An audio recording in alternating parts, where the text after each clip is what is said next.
Caskell. The topic of this debate is that driverless cars are a really bad idea. The affirmative team seated to my right is from Adelaide High, and the negative team seated to my left is from St. Peter's Girls School. The speaking time for this debate is 5 minutes. A single warning bell will sound 1 minute before the speaking time, and a double bell will sound at the speaking time.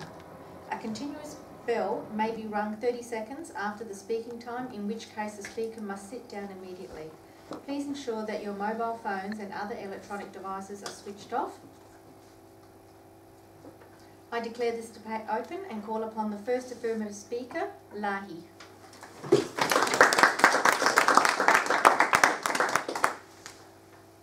Good evening, Madam Chairman, ladies and gentlemen. Tonight, we're here to debate the topic that driverless cars are a really bad idea. We define the topic to mean that the idea of cars with no human driver is a bad concept. We define really bad as a play on the phrase really bad, which we define as impractical and counterintuitive in both practice and in theory. We, the affirmative team, firmly believe that the reasoning behind the statement is true. Tonight, as first speaker, I shall talk to you about the economic and social reality of driverless cars. Our second speaker shall talk to you about the technical difficulties that will be faced with the idea of driverless cars. And our third speaker shall rebut and summarize our team case. I shall discuss the economics and the effect of driverless cars on human society. And my first point is that the ability of autonomous driving will cripple our current road traffic infrastructure and will cause commodity prices to rise significantly. This is because no person wants to be fined for parking, nor would they be able to if their car was to drop them off at work and return home, instead of having to drive to a parking garage and pay money. If all cars on the road were to some degree capable of autonomous driving, this would lead to a crisis of doubling the amount of road traffic on our roads, with cars having to make the journey to and from places of work twice per day on our roads. Who would want to have to catch the bus or the train if all they needed to do was to program their car to pick them up at a certain time? Certainly, this change would not only force cities to vastly invest in the creation of new infrastructure to deal with such traffic, but it would also raise the question of whether these cars are really practical on our roads. The problem of having cars that can also drive themselves, leading on from my last point, there will be a greater amount of cars on the road, meaning that it would dramatically increase the demand for fuel, increasing the price of fuel for everyone, as well as increasing carbon emissions significantly. Additionally, the consumption of fuel often creates pollutants somewhere along the process of refinement. So therefore, even electric vehicles which derive their energy from smoke-belching power plants would certainly contribute to these increased carbon emissions. Certainly, there will be some supply and demand issues, but what about the business potential of self-driving cars? It is possible that one day autonomous cars will become affordable and be used to replace human drivers. But switching to driverless cars will flood the labour market with unskilled employees who will have to find some other means of supporting themselves. This will lead to a massive rise in unemployment, as labourers such as truck drivers and taxi drivers will be made redundant by cheaper computer labour, taking money from the government budget and in trying to get on with their lives. Of course, we can't also forget that humans won't get along with these autonomous cars. This is justified, as human society and humans themselves are often victims of the Frankenstein complex, which is a mental concept that we fear what we make, as it may have a negative consequence back on us. This concept has been proven to exist with many previous products. For example, the fear of mobile phones causing radiation, rumours of laptops setting fire to people's pens, and even theories that Wi-Fi can cause tumours in the brain. Translating this into market and business terms means that the concept of autonomous vehicles won't sell due to the public fearing its capabilities won't be up to standard and could lead to some accidents. As proof of this, a survey of public opinion of autonomous and self-driving vehicles in the United States and the United Kingdom, as well as Australia, conducted by the University of Michigan, found, quote, the majority of respondents expressed high levels of concern about vehicles without drive controls, self-driving vehicles moving while unoccupied, and self-driving commercial vehicles such as buses and taxis. End quote. Even if autonomous vehicles do not enter the market, they will negatively impact humans through their laziness. Driving isn't easy, so we get taught. Driving requires a great deal of skills and coordination, skills such as peripheral vision, focus, spatial awareness, motion control, and reaction times, all of which are refined through driving. If self-driving cars were introduced, these vital skills wouldn't be maintained, and as such, many people would start to lose their ability to respond as effectively as they would if they had driven. So, as a conclusion, Madam Chairman, ladies and gentlemen, self-driving cars are a really bad idea, as they will clog our cities with empty cars, send tons more CO2 into the atmosphere than we already do, and ultimately deprive our skills. Thank you for your attention.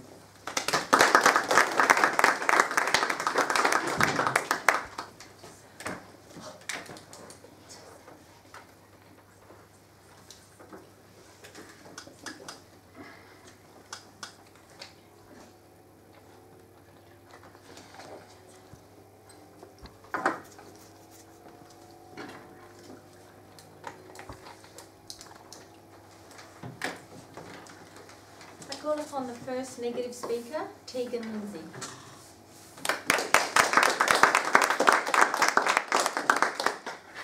Good evening, Chairman, ladies and gentlemen. The topic for tonight's debate is that driverless cars are a really bad idea. As a negative team, we strongly disagree with this statement. We define driverless cars, often referred to as a self-driving car, an automated car, or an autonomous vehicle, as robotic vehicles that are designed to travel between destinations without a human operator. To qualify as fully autonomous, a vehicle must be able to navigate without human intervention to a predetermined destination over roads that have not been adapted for its use. We then define a bad idea as a thought or suggestion as to a possible course of action that causes harm to self and others, as well as it not being good for society, economically, socially, and environmentally. However, our team will prove to you that driverless cars are in fact for the betterment of our world, and certainly not a really bad idea, which we define to be a really bad idea.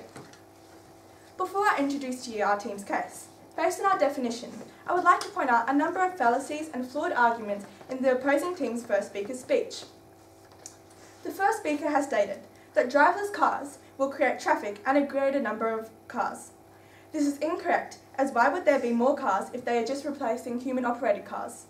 This is a fallacy of post hoc ergo propter hoc, as they are assuming that with driverless cars, they will create even more traffic and not backing this up with evidence which shows that driverless cars are not a really bad idea. The affirmative team has stated that truck drivers and taxi drivers will lose their jobs as autonomous vehicles take over. This is incorrect, as the trade body of the Society of Motor Manufacturers and Traders said earlier this year that it's predicted autonomous vehicles and self-driving car industry will create some 320,000 jobs by 2030. Considering that driverless cars are in fact benefiting the economy, according to our definition, they are not a really bad idea. Now on to my team's case. Tonight, I'll be talking to you about how driverless cars cause less car crashes and driver errors. My second point is about the reduction of drink-drug driving. Our second speaker will be talking to you about how driverless cars are beneficial towards society and economy. She then will discuss the economic and environmental advantages of driverless cars. Now coming to my first point. Evidence and research has shown that driverless cars cause less car crashes and driving errors. Self-driving cars can reduce accidents by 90% and hence become the greatest health achievement of the century, according to Google's project lead Chris Urmson. The Atlantic, a literary and cultural commentary magazine, reports that automated cars could save up to 300,000 lives per decade in the United States. This is a great result, as statistics show that over 37,000 people die due to car crashes and driver errors in the United States. The McKinsey report states that today, car crashes have an enormous impact on the US economy. For every person killed in a motor vehicle accident, 8 are hospitalised and 100 are treated and released from emergency rooms. The overall annual cost of roadway crashes to the US economy was $212 billion in 2012. Taking that year as an example, if advanced AVs had reduced accidents by up to 90%, this would have potentially saved the national economy by about $190 billion. Considering the social and economic benefits of driverless cars, it is evident that they are certainly not detrimental for our society, and thus, as mentioned in our definition, cannot be conceived as a bad idea. Plus, we know that with further R&D, this innovation will only improve. My second point is about the reduction of drink and drug driving. Every day, 28 people in the United States die in a motor vehicle accident, and equates to nearly 1/3 die in a motor vehicle crash that involves an alcohol-impaired driver. This amounts to 1 death every 53 minutes and equates to nearly 1/3 of all traffic-related deaths in the United States. The annual cost of alcohol-related crashes totals to more than $44 billion.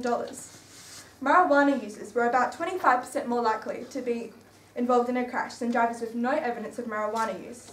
With all these scary statistics, why would you not be saying that driverless cars are a really good idea? Automated vehicles have the potential to not only eliminate human error, but also the 3 biggest killers on our roads: speeding, drink and drug driving, and inattention. Amstel from Roadside Assistant Senior Policy and Research stated, "These cars don't get tired, they don't drink and drive, and they don't lose attention behind the wheel." The UK's Department for Transport's report, Pathway to Driverless Cars, determines that the driver will be able to choose whether they want to be in control or to pass the task of driving to the vehicle itself. Current regulations fine an offender who is in charge of the vehicle, now have the option to switch to automated driving mode and potentially drink above the legal limit. Legislation will have to alter road laws to state being in control of this vehicle. In conclusion, I've talked to you about how driverless cars cause less car crashes and driver errors. I then talked to you about the reduction of drink and drug driving. For these reasons, we, as a negative team, believe that driverless cars are in fact a really good idea.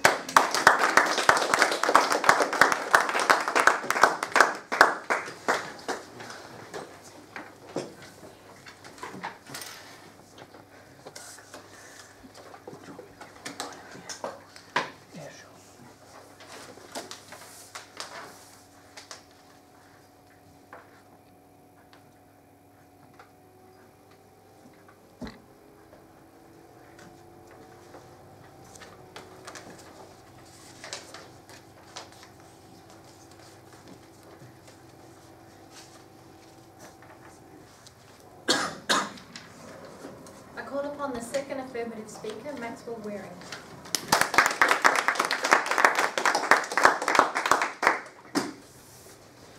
Good evening, Madam Chairman, ladies and gentlemen. The topic for our debate is that driverless cars are a really bad idea, and we, the affirmative team, will show why this statement is true. The first speaker from the negative team has tried to tell you that driverless cars have been shown to cause many less deaths than ordinary cars. This is the case currently, as they are rare and not a common thing. If driverless cars became common, while there would be many less deaths from day to day, when accidents did happen, they would happen on much larger scales, as I will go into later on in my speech. Our first speaker has already put several good points before you, such as how self-driving cars will increase traffic and pollution, as people will have their cars drop them off and then drive automatically home, doubling the number of cars on the road and the fuel burnt per day. He also explained that due to the Frankenstein complex, people will be afraid to put their lives into the hands of a robot, and so people will not buy the cars. Finally, he talked about the vital skills that would be lost in our society if we let self-driving cars take over, like spatial awareness, focus and motor control. Today, I will be talking to you about the safety and ethical issues that would arise with self-driving cars. It is often said that self-driving cars will make the road safer, as they remove human error from the equation. This is certainly true to a degree, but what is overlooked is the issues that can arise from technology. Computers are unable to react to situations that they were not specifically programmed for, and while programmers might try their hardest to cover all possible scenarios, there will always be something that they have not foreseen. When humans see something surprising, they are still able to function and pull over if necessary, but computers can't do that.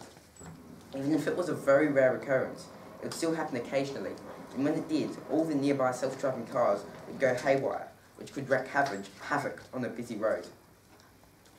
Another problem is that even when there was no new stimuli, self-driving cars could glitch. It needn't be a large glitch, even a small glitch, or a little lag, could cost lives if it happened at an intersection in peak hour traffic. How often does your computer or phone glitch?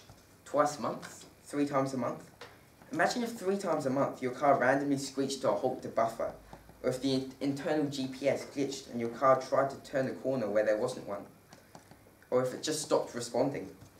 These risks, even if whittled down over years and years by smarter and smarter programming, would always be there, causing deaths. Now, what the opposition is writing on their cue cards right now is that these accidents would occur much less often than the many traffic accidents that occur due to human error. However, there are 2 big facts that make this untrue. Firstly, if and when something goes wrong, the passenger won't be able to take control or do anything about it. And secondly, accidents would happen on much wider scales. One of the car's main features is that they can all talk to one another, which means that if there was a glitch in one car's computer, it could affect all the other cars around it instantaneously. If one car had an error in its coding that made it miscalculate distances, all the other cars around it would be affected by that glitch and also try to turn too early, resulting in a massive crash. This would also make the cars extremely vulnerable to hacking, either by terrorists or anyone else. A hacker could easily access a car's GPS system and see where you go every day, and thus deduce your personal information, such as where you live or work. Going to extremes, a capable group of terrorists could easily access and control hundreds of vehicles and cause an enormous mass car crash, the largest by far that the world has ever seen. Another issue would be the ethical dilemmas that arise with self-driving cars. If a pedestrian ran onto the road without looking in front of a self-driving car, the car might have to decide whether to kill the pedestrian or the passenger, or any number of similar dilemmas: 5 teenagers or 2 passengers, 1 old man or 3 children, or 1 family or another. The outcomes of these decisions would be calculated within the car's programming, and therefore the decision would be made not by the driver but by the programmers behind the car.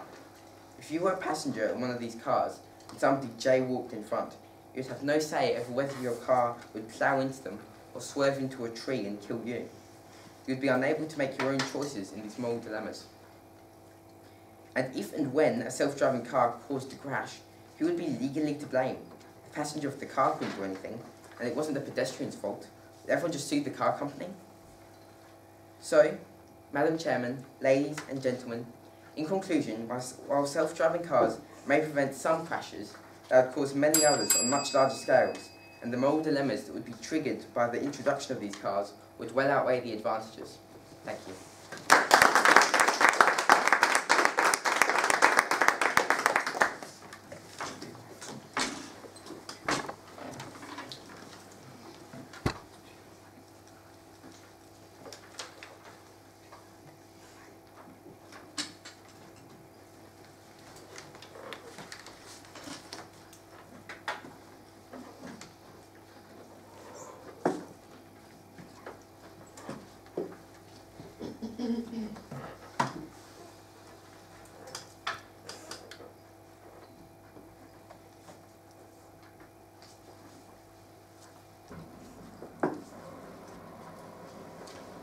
I call upon the second negative speaker, Amy Cardos.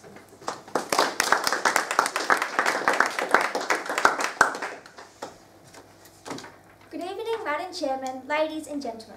The topic for tonight's debate is that driverless cars are a really bad idea. As a negative team, we strongly disagree with this statement. Tonight, I will be talking to you about how driverless cars are better for society and the economy, and how they both have environmental and economic advantages. But before I continue with my team's case, I would like to point out some flaws in the opposition's arguments. The first speaker tried to tell you that skills wouldn't be maintained, reflex skills would not be maintained through introducing driverless cars. However, this is a fallacy of a burden of proof, as a lack of substantial evidence from the affirmative team does not clarify as to how these skills will be lost. This proves that our team's argument is more valid, and therefore meaning that driverless cars are not a really bad idea. The second speaker tried to tell you that there will be some safety issues involved if we introduce driverless cars. According to our definition, an idea is a course of action that may be taken in the future. As technology is still advancing, these errors will be fixed over time. Chris Erzman, head of Google driverless cars project running it, stated in 2016 that this is a long process. It doesn't just happen overnight. He also said that the cars will continue to be tested and not put out onto the roads until they are perfectly safe, which is expected in 2064. The second speaker also tried to tell you that hacking could be a problem. Andrew Martin, Professor of System Security at Oxford University, said that nothing is hack-proof. Everything is a trade-off between how much you want to invest in protecting it and how much your adversary wants to invest in breaking it. As far as anyone knows, the number of people who want to do malicious damage to cars is very low, and the number of highly malicious people with the means to do such a thing is very low indeed. Unless hackers can find a way to hack your car and turn a profit, they won't be interested. Autonomous vehicles are going to go through a very careful safety analysis to get an MOT certificate. There will be more attention paid to their security within the expert community. There's much more prospect of malicious activity on all the other things that are getting connected to the internet. Now on to my first point. Driverless cars are better for the society and the economy. Without the need of a licence, parents will no longer need to drop their kids off at sport or school, and older people who cannot drive will not need to be driven around. It will be more practical for families. Furthermore, driverless cars will also be a major advantage to disabled people who cannot drive. 27% of the world are children under the age of 15, and 50% of the world are disabled or unable to drive. This means that driverless cars will change the lives of around 42% of the world, a significant statistic which clearly highlights that this technology seems to be a good idea which can have a positive impact. But the advantages don't just stop there. There are more than 100 million families on Earth that use cars to get around every day.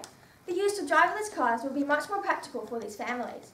As there is no need for a licence, children can hop in the car and be driven to wherever they need to, whilst their parents are at work or doing their own thing. This creates more time that people can spend doing things that really matter, which is why driverless cars are a really good idea. Driverless cars can also do drop-offs and pick-ups. It can drop you off and then go park and pick you up when you're ready. Nick Marcus, expert in traffic congestion and the social aspects of driving, states in the Telegraph it takes the average person around 25 minutes to find a car park. Through the use of driverless cars, people will then have an average 25 minutes of extra time to do what they please instead of spending that time trying to park their car. This proves that driverless cars are a very good idea as they are extremely helpful to society. Now coming to my second point. There are many economic and environmental advantages that come with driverless cars. According to Dr. Alexander Haas, in August 2016, automobiles can control speed and acceleration for more efficient fuel use and can reduce energy up to 20%. The desire for more powerful engines will diminish, and given that vehicle safety is expected to improve dramatically in self-driving cars, some of the heavy safety features can be removed, making cars lighter. Each of these changes could reduce energy use by up to 23%. They are also mostly electric to reduce carbon emissions by at least 25%, providing yet another reason as to why this new technology is a good idea. But driverless cars aren't just good for the environment, but for the economy as well. It will reduce insurance premiums by 60% at least, says Mina Martin, leader of insurance business, a renowned insurance company in the UK and US. Being safer than normal cars, as our first speaker Tegan taught you about, there will be less chance for an accident to occur. The majority of car insurance is based around crashes that can occur. With crashes less likely to happen, it is proven by the Google company that driverless cars will include very little to no insurance. They will also be very electric, meaning that they can travel up to greater speeds, use less fuel, meaning that they will eventually not cost as much as a normal car. So in conclusion, Chairman, ladies and gentlemen, it is obvious that driverless cars are not a really bad idea, as they are better for society and the economy and have both environmental and economic advantages.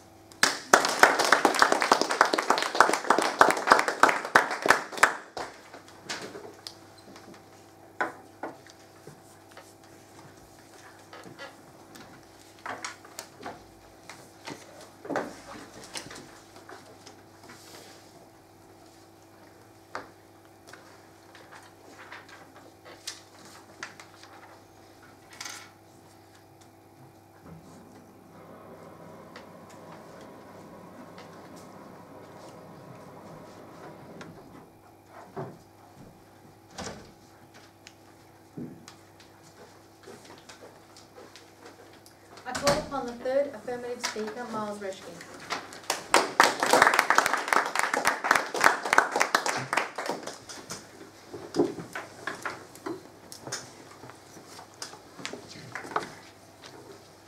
Good evening, Madam Chairman, ladies and gentlemen. The topic for tonight's debate is that driverless cars are a really bad idea. As the affirmative team, we strongly agree with this statement. The first negative speaker has falsely claimed that computers driving cars are much safer than regular cars. However, we completely disagree with this. We believe that the current technology we have is not at an acceptable level to be able to handle situations properly and as effectively as a human can, such as reading hand signals given by traffic police, or navigating through heavy rain or fog.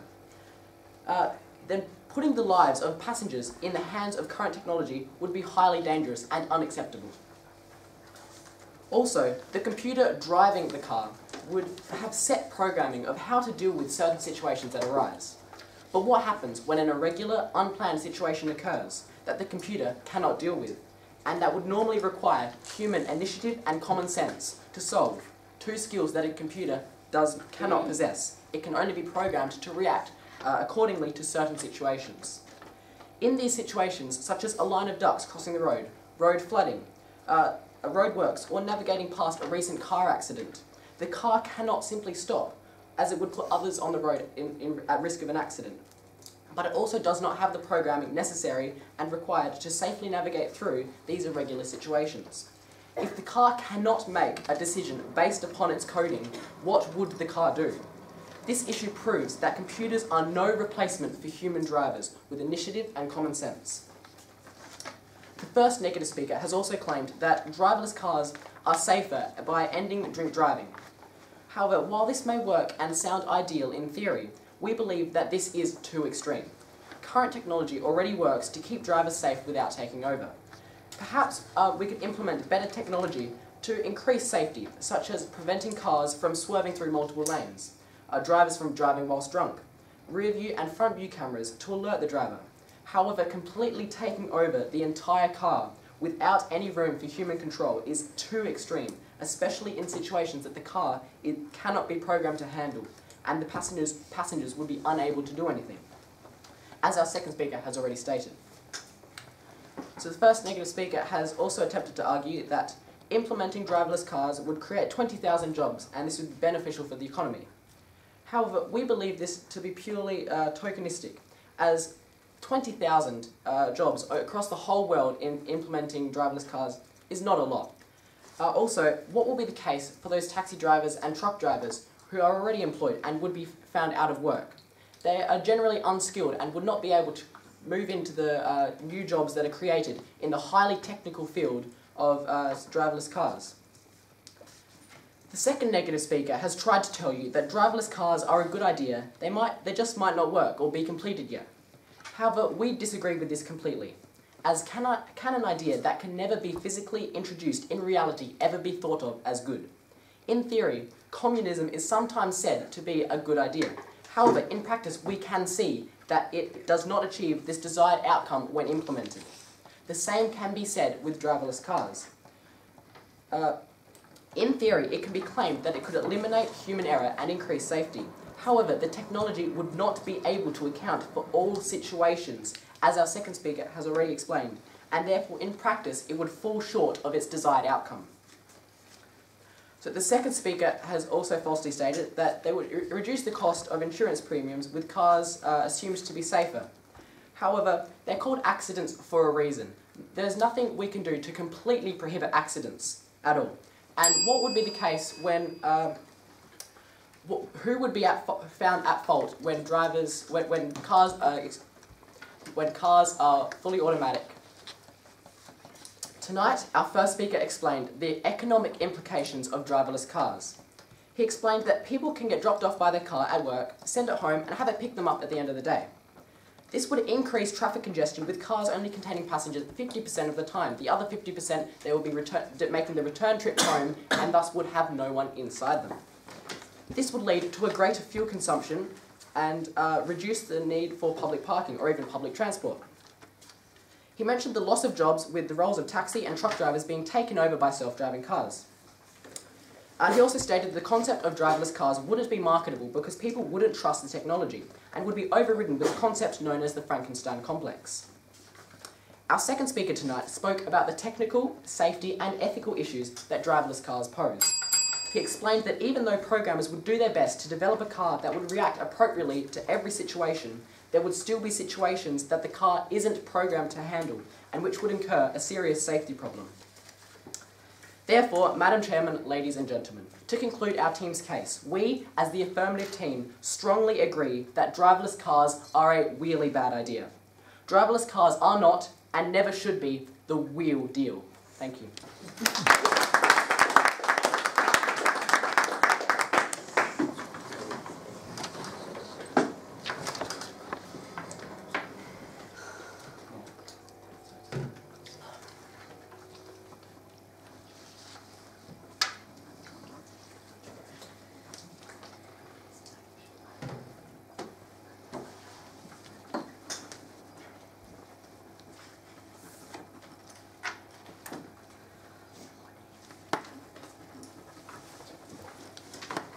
I call upon the third negative speaker, Isabel Pembroke.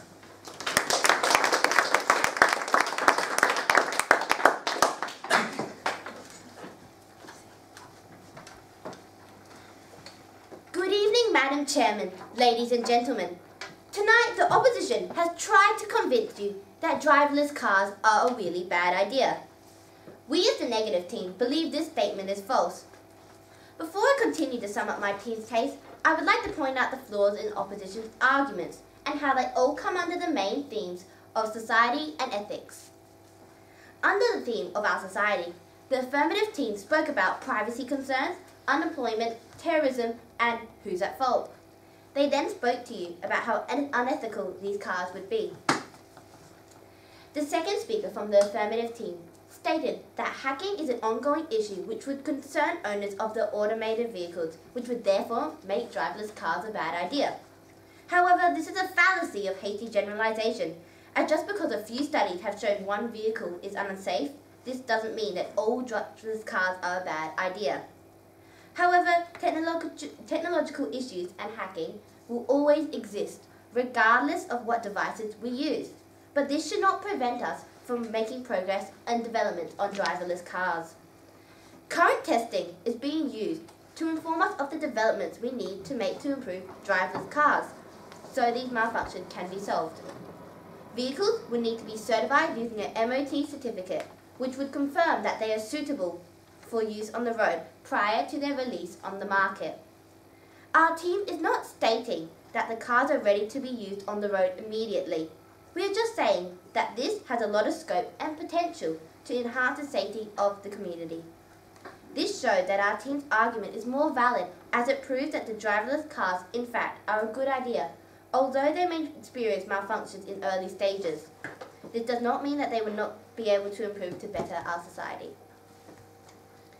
The opposing team has tried to tell you that with driverless cars coming into the market for use, it would increase unemployment in the working areas where cars are needed for income. However, this is a fallacy of post hoc ergo propter hoc and burden of proof, as they are assuming cause has to do with effect. The Telegraph stated that it could create a whole new 320,000 jobs, 25,000 of which will be in automotive manufacturing. They also provided you with lack of evidence to actually support this argument. This clearly shows that the advantages of driverless cars outweigh the disadvantages and show why driverless cars are in fact a really good idea. The affirmative team has stated that self-driving cars would be great for terrorists as they could be loaded with explosives and be used as moving bombs. This is a fallacy of both of proof, as the opposition have not provided any evidence to support this claim, and also a fallacy of hoc ergo propter hoc, as there is no link between driverless cars and terrorism. This is a scaremongering tactic and this is not correct. The threat of terrorism remains whether the vehicle is manned or self-automated.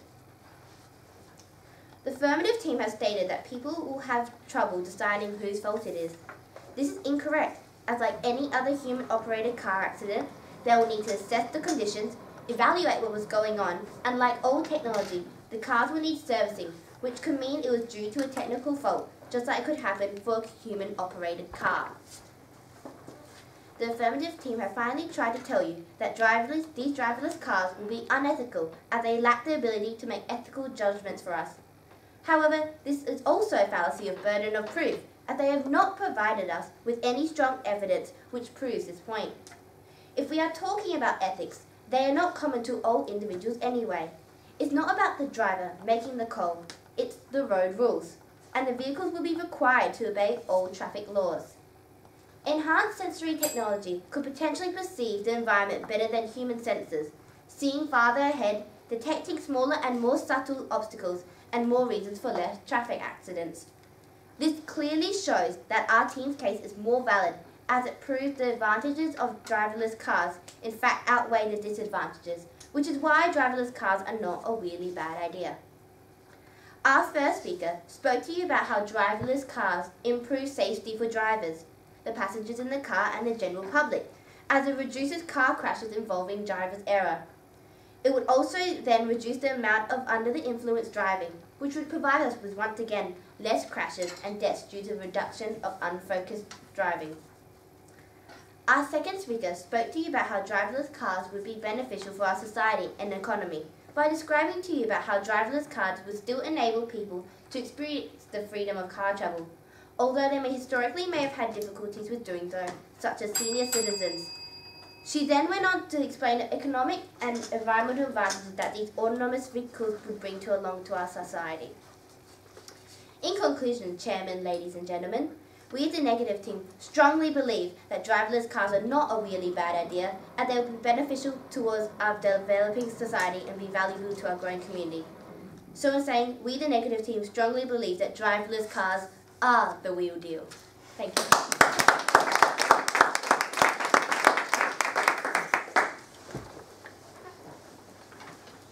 Please wait while the adjudicator finalises the results.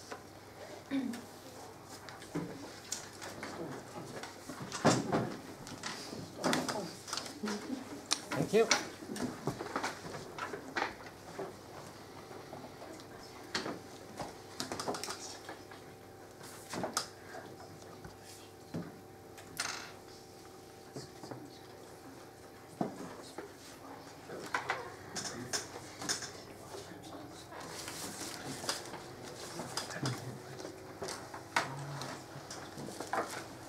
Oh, and everyone is allowed to talk, by the way, particularly debaters. Just try and relax a little bit, breathe in and out. With you in a minute, and very well done, both teams.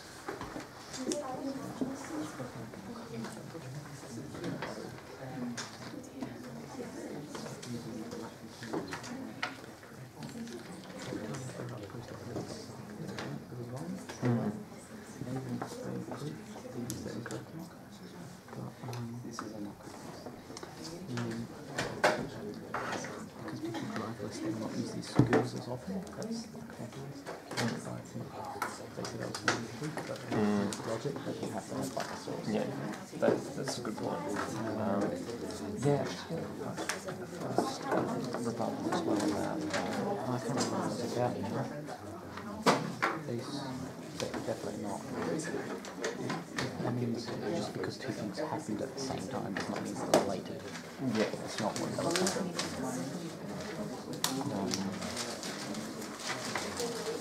And obviously this one was quite strange because they were saying, well, the unemployment rate won't go down, but they said that they won't be as many jobs for captains and doctors. And they said that was so post-operative the problem. Really good flag. Sorry, I'm just making up sure this is a Latin translation. So yeah. After happened, therefore related happened. therefore related, yeah. That's right.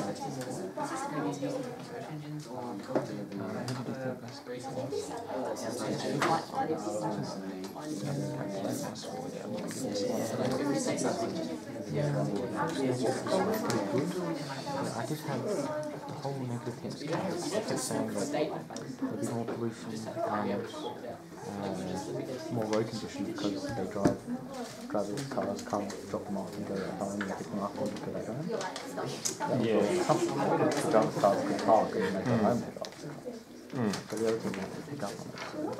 Yeah, that is true. And it had a lot of points based on that. Like there'll be more road congestion, there'll be more pollution, things like that. But it's all based on the assumption that the drive home just not be make double trips.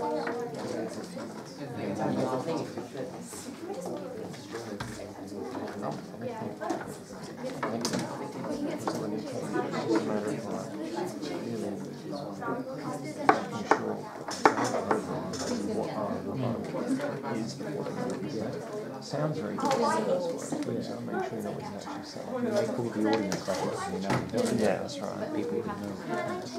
Like, something is correct, so they just need to make sure they're using that terminology 100% correctly as well.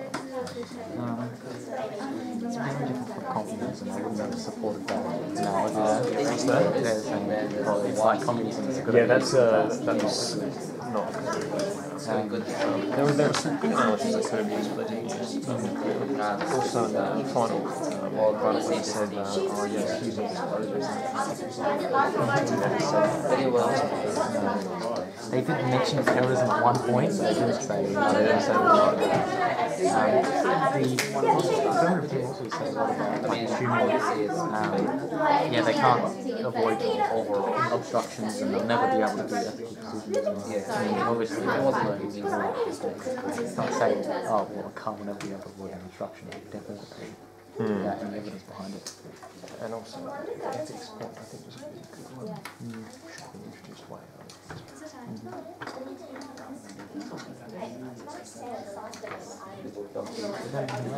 He used it all controversial. Who was to blame? The car company? Yeah, that's actually right. Yeah. He answered his own choice of question. Yeah.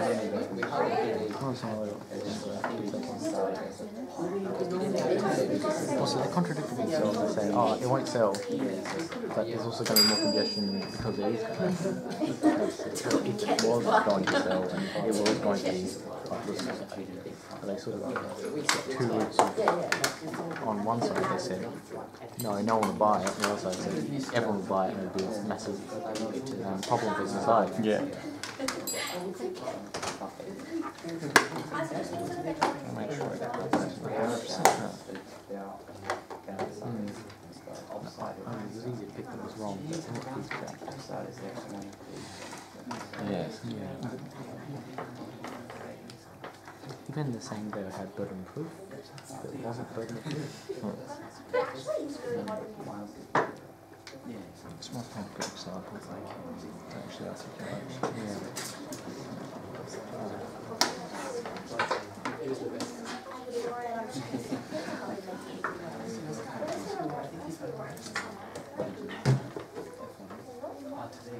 It's like saying, I drank more water and I failed my test, and therefore I failed my test because I drank more water. Or I had Milo for breakfast instead of Weet-Bix, and drawing that connection without any proof. That's right. They need to really tighten that up. Also, everyone needs to make sure they keep to time. That was too long, that was too long, that was too long, that was too long. That was on time. That was on the choice. Make sure that that's step. There's no way I'm going to get through everything. Is there anything else you really thought that I should bring up? They were saying computers will burn your pants on because fears that Wi-Fi will give you brain tumors. And people are scared of this, but, so they won't buy a car. But people still buy phones and laptops even though they're scared. That's right. It's not the direct reason people won't buy cars because there's fears of brain tumors. Yeah, I did bring up the unpredictability. Wait, no, sorry, what was that? The first, That was the first vehicle. first accounting, yeah.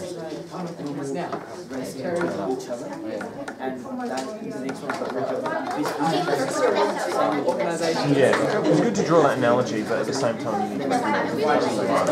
Alright. Think It's Robert. Sorry. I now invite the adjudicator, Mr. McCaskill.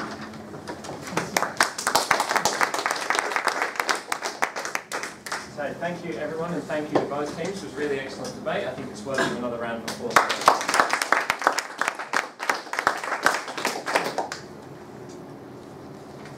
Before I give away the debate to either team, I'm just going to first start with some individual feedback, starting with the affirmative team, and starting with it's Lockie, yeah? how's it pronounced? Lahi. Lahi, sorry. First of all, good thing that you did was in your identification of the topic question.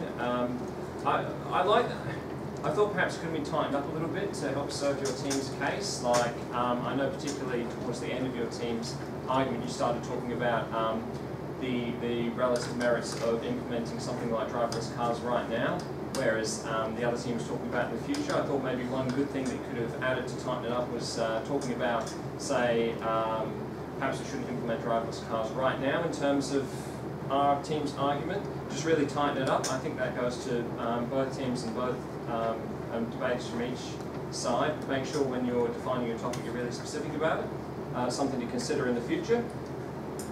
I like that you linked your first and second points together around this idea of safety. I like that you did use a source in the University of from the University of Michigan to back up your argument as well. Perhaps a few more sources would have been useful to really back up those ideas about lack of spatial awareness and so on. Some of the others about economic effects too. I think there's some really valid arguments you brought up, but they would have really benefited for some more evidence backing them up. The other team definitely did take you to task over those. So really do consider in articulating your debate what evidence you're going to use to back up your team's case. I thought perhaps you could have slowed your speech down just a little bit as well, too, would have perhaps benefited from that. I did, however, think that overall you did a good job articulating your team's case. One final thing is that a bit of the organisation of ideas here is, I think about midway through you said, this leads to my final point. There was a series of other points after that as well. So just do try and consider that in the future as where you sort of signpost and telegraph the ideas in your argument. Overall though, I thought you did a good job as first affirmative speaker. To Maxwell, the second affirmative speaker, I thought you did a good job in linking your rebuttal to the main points of the argument that you're going to be talking about anyway, that being around safety and unpredictability.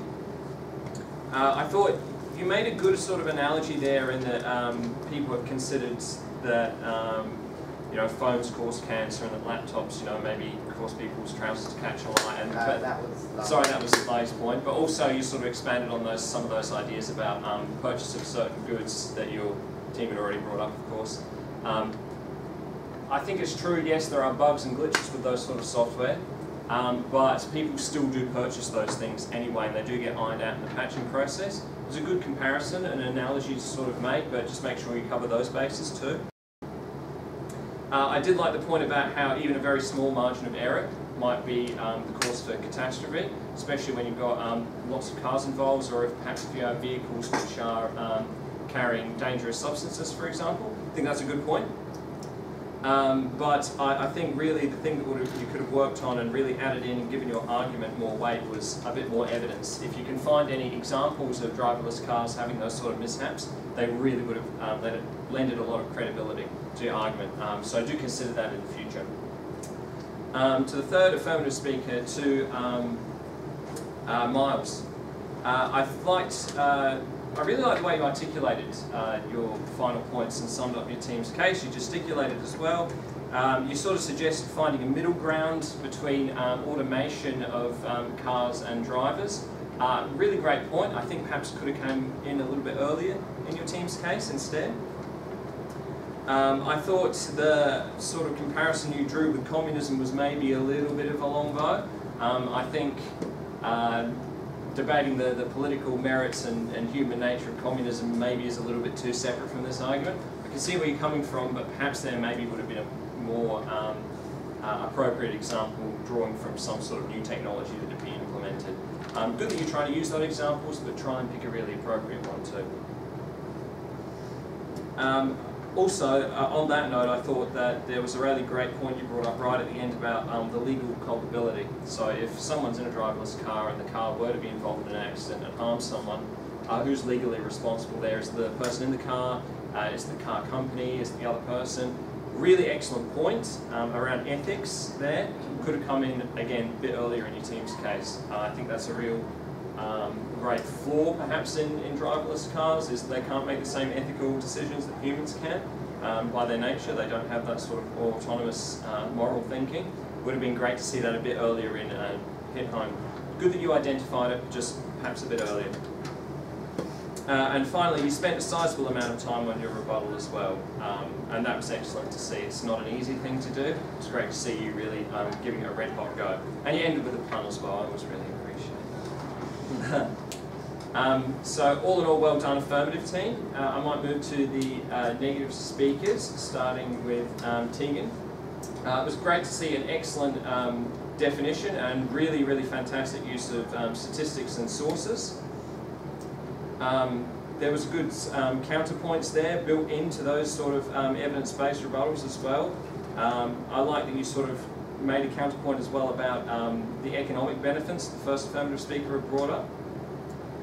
Do be specific though, I think, about the nature of the jobs that are being created and the jobs that might be lost, which the affirmative team did bring up in the transport industry.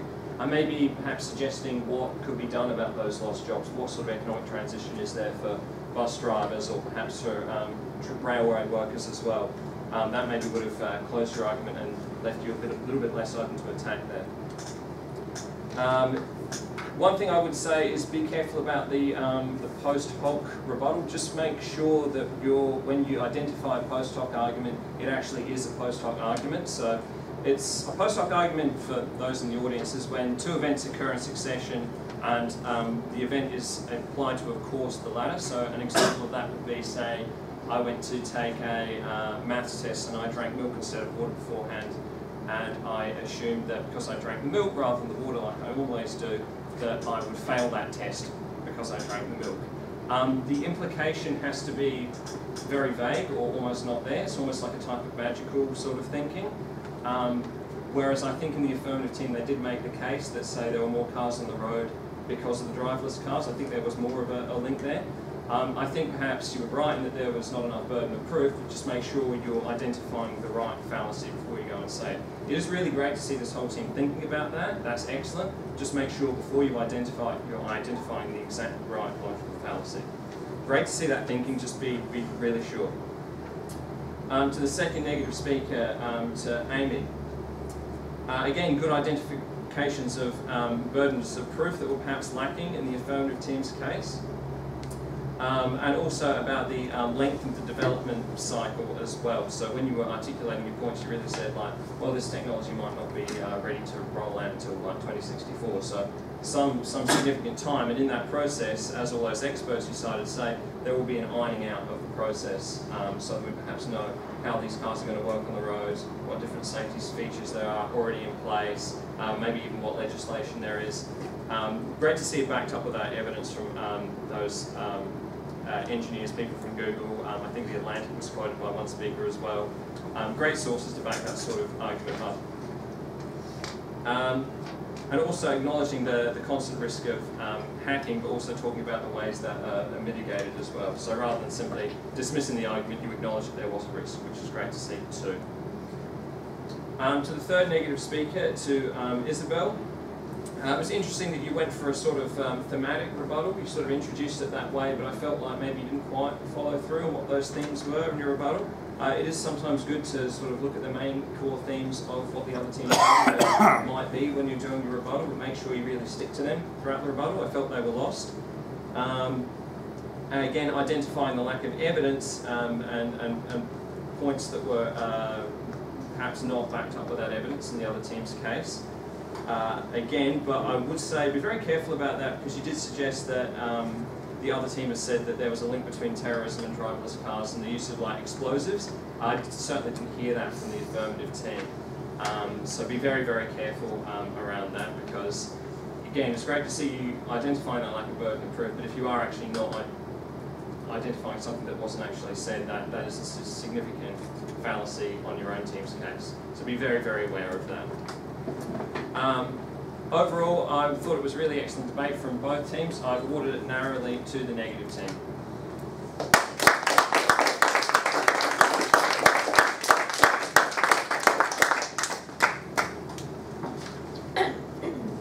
I call upon a member of the runner-up team to give a vote of thanks. Thank you to the audience for coming out and supporting us. The adjudicator, thank you very much for coming out and providing your feedback and everything. and most importantly to the other team. It was a really good debate. You deserved to win. And yeah, really good. Thank you.